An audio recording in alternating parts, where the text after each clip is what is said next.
नमस्कार दोस्तों, आज हम एक ऐसे विषय पर चर्चा करने जा रहे हैं जो विज्ञान, दर्शन और रहस्यवाद के बीच की सीमाओं को धुंधला कर देता है। सिमुलेशन थ्योरी या अनुकरण सिद्धांत। यह सिद्धांत एक बेहद चौंकाने वाली लेकिन बहुत ही गहराई से विचारणीय संभावनाओं को आपके और मेरे बीच पेश करता है।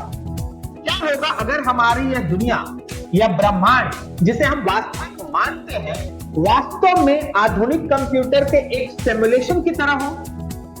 क्या हमारी चेतना, हमारे अनुभव वास्तव में कोड की पंक्तियां या गणितीय समीकरणों का नतीजा है? आखिर ये सिमुलेशन थ्योरी कहीं कोई स्वप्न तो नहीं है? कल्पना कीजिए, एक बच्चा है जो एक अत्याधुनिक वीडियो गेम खेल रहा है। गेम की ग्राफिक्स इतनी स्पष्ट है, इतनी जीवंत है कि उसमें हर पेड़ की पत्तियां हवा में हिलती हुई आपको दिखाई दे रही है। हर कैरेक्टर अपने अलग अलग इरादों और व्यक्तित्व के साथ निखर के सामने आ रहा है। अब उस गेम के अंदर के किरदारों के बारे में सोचिए। क्या वो जानते हैं कि वो सिर्फ एक प्रोग्राम है, एक कोड है? शायद नहीं। उनके लिए उनकी दुनिया ही पूर्ण रूप से सत्य है। उनकी लड़ाइयां, उनकी खुशियां, उनके प्यार सब उनके लिए बिल्कुल वास्तविक है। अब इस कल्पना को थोड़ा और बढ़ा दीजिए। क्या पक्का भरोसा है कि हम यहाँ इस कमरे में बैठे हुए, या जो मैं आपके सामने वीडियो रिकॉर्डिंग कर रहा हूं, वो उस वीडियो गेम के किरदारों से किसी मौलिक स्तर पे अलग है? यही सवाल सिमुलेशन थ्योरी के सेंटर में है। ये एक ऐसा दार्शनिक और वैज्ञानिक विचार है जो कहता है कि बहुत अधिक संभावना है कि हमारा अस्तित्व एक कृत्रिम, वास्तविक, या यूं कहो कि आर्टिफिशियल रियलिटी या कंप्यूटर सिमुलेशन में है। और इस सिमुलेशन को चलाने वाला कोई बाहरी सत्ता, कोई एडवांस मैकेनिज्म है, कोई उन्नत सभ्यता है, कोई भविष्य की ऐसी मानवता है जो शायद हमसे लाखों करोड़ गुना आगे है। शायद कुछ जिसे हम समझ भी नहीं सकते।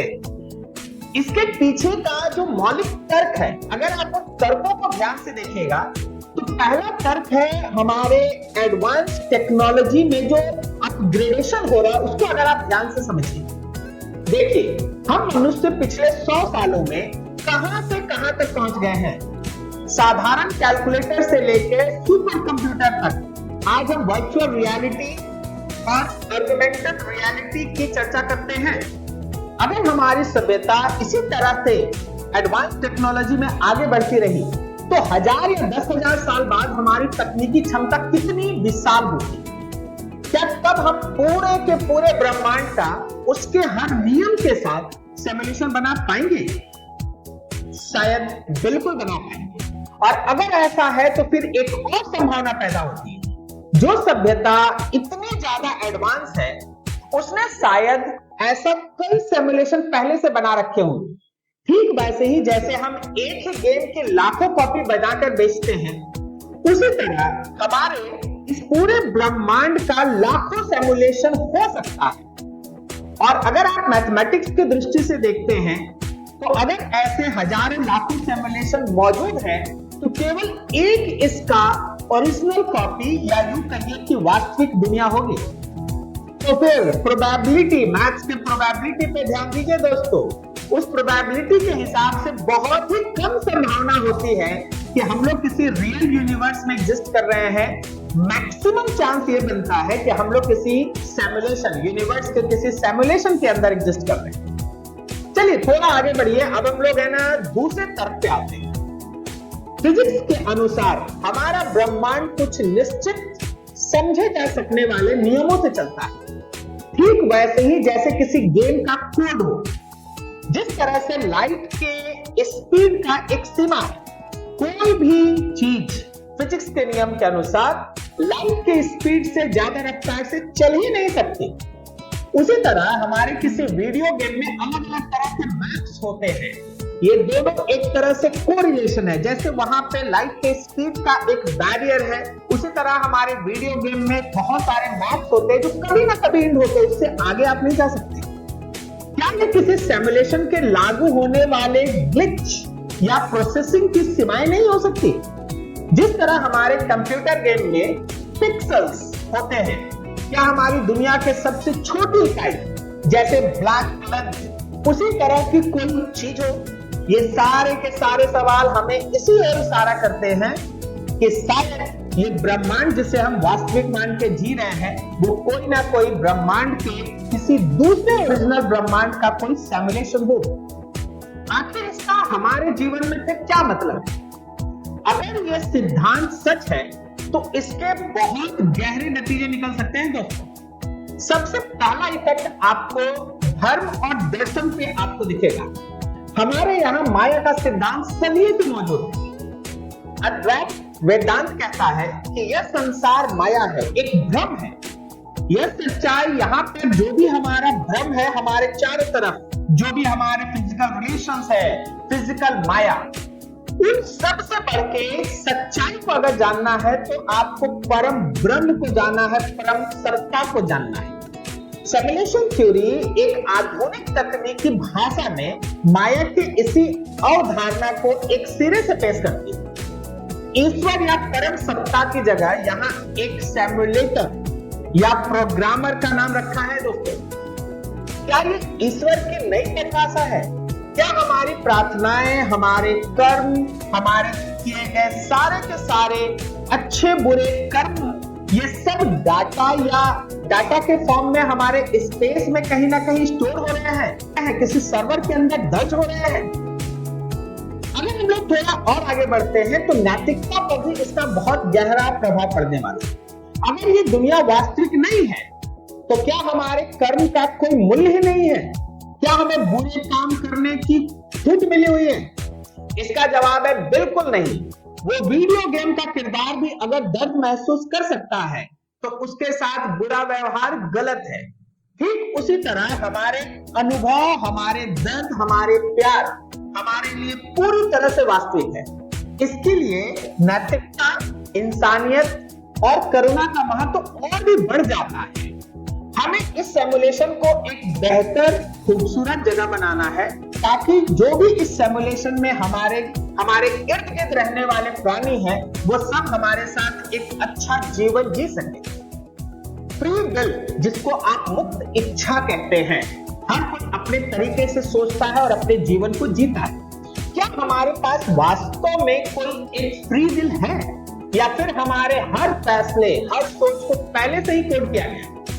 क्या हम सिर्फ एक पूर्व निर्धारित स्क्रिप्ट के अनुसार बस चल रहे हैं? यह सवाल दर्शन शास्त्र में बहुत पुराना है और सिमुलेशन थ्योरी इसे और भी जटिल बना देता है।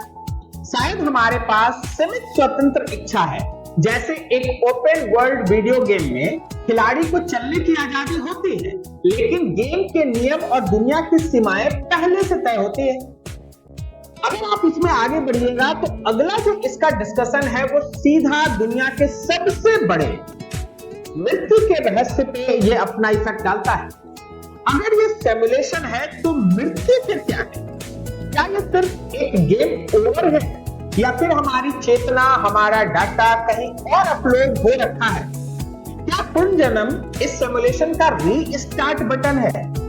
ये विचार मृत्यु के भय को एक अलग ही परिप्रेक्ष्य में ले जाते हैं।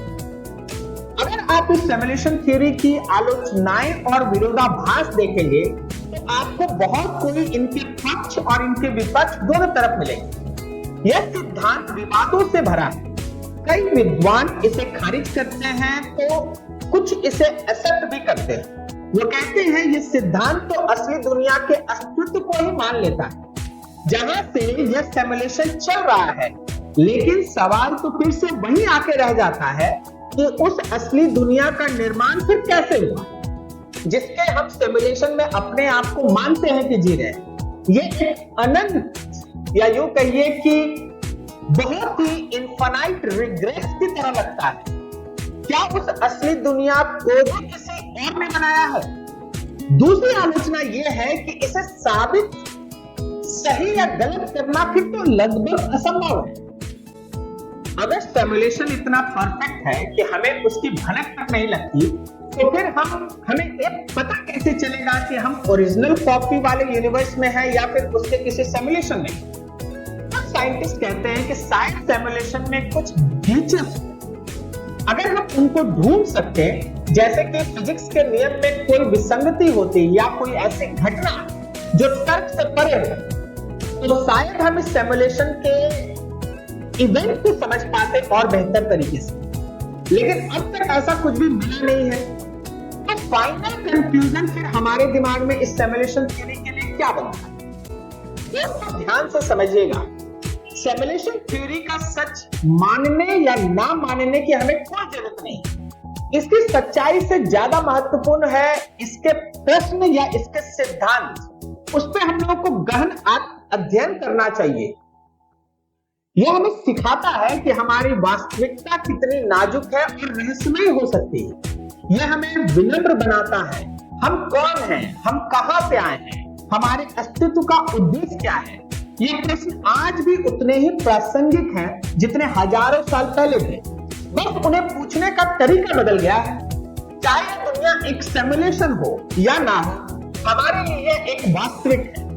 यहाँ का दर्द वास्तविक है, यहाँ का प्यार वास्तविक है, यहाँ हमारे बीच के रिलेशंस वास्तविक है, एक चिड़िया की चहचहाट वास्तविक है और मां की ममता वास्तविक है। शायद इस सिद्धांत का सबसे बड़ा संदेश यही है कि हम इस वास्तविकता, चाहे वो किसी भी स्तर की क्यों ना हो, हमें उसका आदर करना चाहिए, हमें इसे बर्बाद नहीं करना चाहिए। हमें इसमें प्यार, ज्ञान और करुणा का प्रसार करना चाहिए। क्योंकि मान लीजिए कि अगर सच में कोई प्रोग्रामर बैठा है या सिमुलेटर बैठा है, तो शायद वो यही देखना चाहता है कि उसके बनाए इस जटिल, खूबसूरत और रहस्यमय सिमुलेशन में उसके किरदार कैसा व्यवहार करते हैं। क्या वो इस नायाब उपहार को संभाल पाएंगे? और अगर कोई सिमुलेटर नहीं है, तब तो यह दुनिया और भी कीमती हो जाती है दोस्तों। एक चमत्कार जिसके हम एक हिस्से हैं।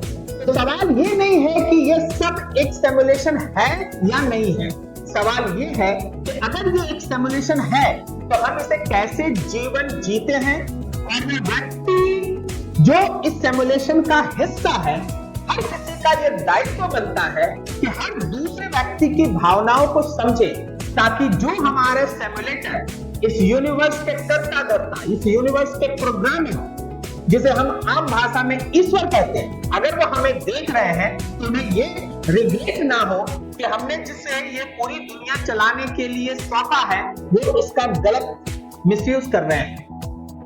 इस पूरे भावना को समझने का प्रयास करना, इस मानवता के कल्याण के लिए हम सभी का कदम बढ़ाना, यही इस सिमुलेशन के शायद हित में हो। धन्यवाद।